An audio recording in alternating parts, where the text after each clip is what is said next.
Hi everyone, in this video we will show you how to get Bit Life Hack iOS and Android.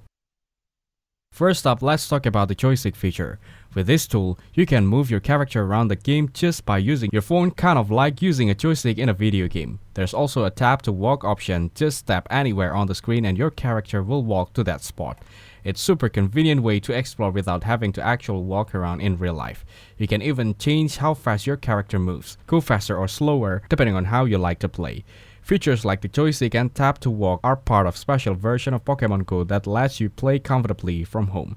Another cool is teleportations.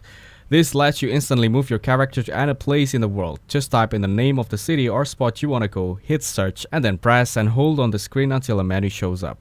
Pick teleport and confirm your character will be there in just few seconds. After teleporting, it might take a bit for the map and Pokemon to load. Sometimes it's fast, sometimes it takes a minute, especially if you're jumping to a different part of the world.